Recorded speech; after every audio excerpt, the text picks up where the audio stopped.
But Max DaCosta faces his imminent death. He travels to the space station Elysium to find a cure. This is Elysium.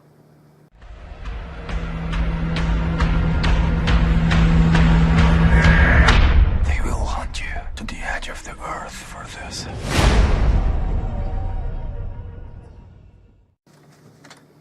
Hi, welcome to the Budget Review. As always, I'm your host, Kenny, and this week I'm joined by Vicky and Steve, who just got back from watching Elysium, which is a new sci-fi action movie starring Matt Damon.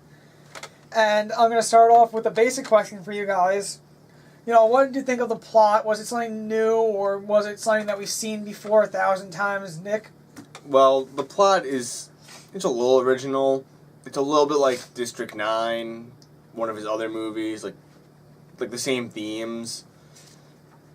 I mean, there are some parts of the story that aren't really explained correctly. Like the space station, they never give a full explanation of really why it's there. I mean, it's just the plot's not that bad. And they don't explain some characters' motivations. Something's happening, kind of just in the theater, just like why, what happened? It's like they'll just turn around and just be like, "I'm not gonna do that anymore. I don't feel like it." And it's very political, like District 9. Mm-hmm. Like, that reminds you, one of the earlier scenes where you're talking about, them just doing random things. Like, at the beginning of the movie, when Matt Damon's on the line and he gets, harassed by, the police robot things. Yeah. There's, no reason for him not to cooperate, other than the fact that it has to be like that for the plot to go forward. Yeah. You guys mentioned District 9. It's something I want to come back to later because it's the same director. But right now, I also want to bring up the setting that you brought up and how they don't really explain things. Can you elaborate a little bit more on things that are in the setting, like the space station, that they didn't really explain, Nick? Well, it's set mostly in, Los Angeles until, the third act. That's when they actually go to Elysium. But the thing about Elysium is, at the beginning of the movie, they just give you, a text description that's, bad stuff happened, so the rich people were let's live in space instead. It doesn't explain, how they managed to get the funding for a giant space station. And I'll go a little more on the pro side.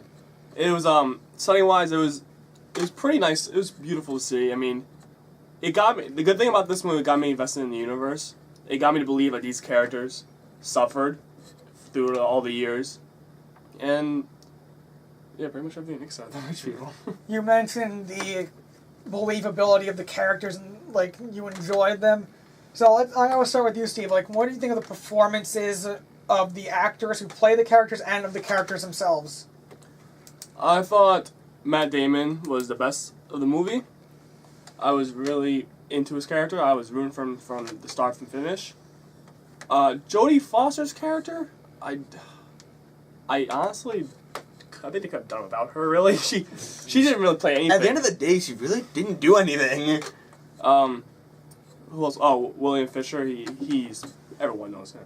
But he was in a little role, but that was good for him. I mean, I enjoyed for what I saw from him. I agree. Though I think Matt Damon again was the best part of the movie. Oh, Sorry. Well, he did the best. Don't interrupt me. Don't interrupt me when I'm speaking. Sorry, Julian.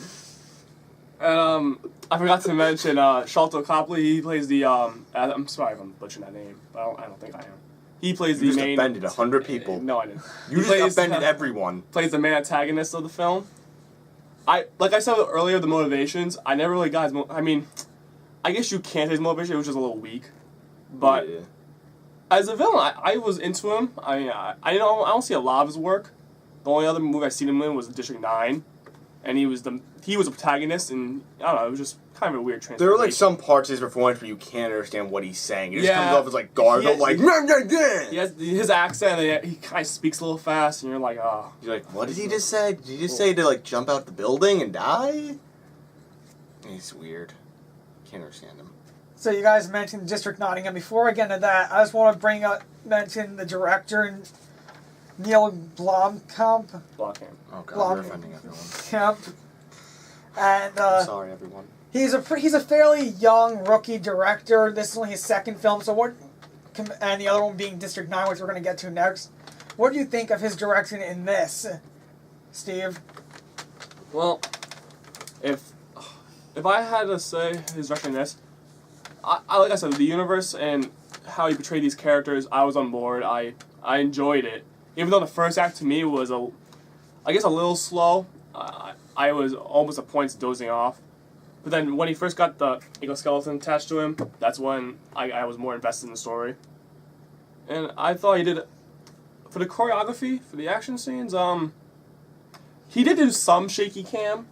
It really wasn't that bad. That's what It wasn't bad. He's known for the shaky cam, so it would make sense for it to be in here for him. But it wasn't as bad as some people could make it out to be. I really didn't notice any real shaky cam moments in the film. The action I thought was...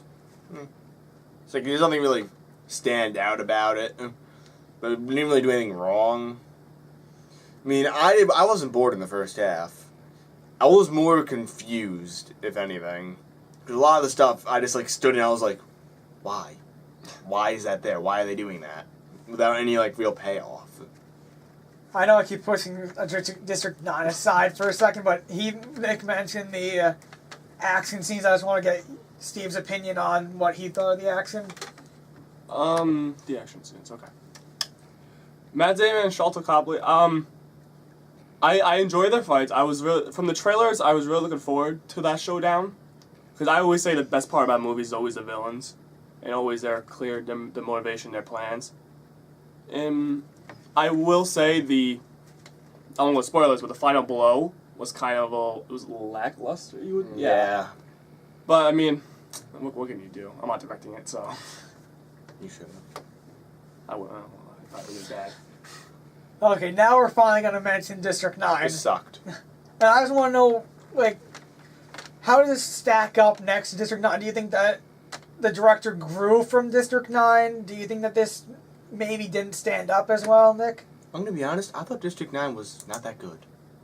This is much better, much of an improvement over District 9. District 9 was just really boring to me. It just pushed its political agenda along. I didn't like it. That's just my opinion. Wow. And your opinion's wrong. I'm exactly opposite. Someone's wrong. Well, yeah, yours. I thought District 9 is a lot better than this film. I would say District 9 is definitely a smarter film than Elysium. And I mean, I don't want to say it took a downgrade from District 9 because it's only a second movie. So I don't want to like kill the guy. But I was a little disappointed. Excuse me? Nothing. Does that separate you two? He should direct Black Panther though. I would definitely be invested in that. Somebody with a giant political agenda will put in that movie. It's a very political movie. Well, it would be. Before we have a fight, I have a question specifically for Nikki because when we went to see other movies and they had the Elysium trailer, it seemed like the more the trailers showed, the less interested you were in, and you admitted that, and I was the opposite. I got more interested in it. So I want to know, like, did this set, were you disappointed? Were you not amazed by it? Like, how did you feel when... No, I got exactly what I thought I was going to get out of it. I got an movie. We saw the first trailer of Pacific Rim. Yes. That trailer was eh. I was like, alright. I didn't really... Okay, this is cool, I guess. And then the second trailer was the Wolverine? Yeah, we saw it at the Wolverine. And then it was a little bit longer. We said afterwards, before we shot, us two, we got more invested into that trailer. I got less. But I was a little underwhelmed. I was just going, here we go, another sci-fi shooter guy. Okay, so we're gonna start to wrap it up now. You were talking before we started shooting. You talked about the ending, and wasn't very positive about the ending. So I just want to ask you guys, like, how did you feel about the ending? If you're smart, you'll realize a giant flaw with everything they do. That's something that could be easily corrected. Okay. The ending was predictable. I mean, you definitely saw it coming. No. He's not sarcastic. That's actually his response. But that's all I can really say. I mean, yeah, if you're smart, you'll notice a giant flaw in their plan. But how do you notice it? I don't know. Some guy next to me was telling me. Mike wasn't saying anything. Don't bring Mike into this. the audience doesn't know Mike. Don't mention Mike's it. a person. Okay, with that. Okay, so I'm just gonna wrap it up now, and just that's what we usually ask. What's your rating of it, and what is your any final thoughts about it? 3 out of 5 robots. That's fast. 3 out of 5. Stars. Robots? No, stars. We originally agreed to. I don't agree to anything. You don't own me. Thank God. So that's about it for our review of Elysium. As you can tell from they're both ratings of 3 out of 5. It was a pretty solid movie. You're not gonna hate it, but you're not gonna love it. So, if you're a sci-fi fan, maybe a Matt Damon fan, go see it in theaters. Otherwise, wait until it's out on DVD or on demand. It's a fun film. It's summer. fun. Exoskeletons, robots. Matt Damon, bald.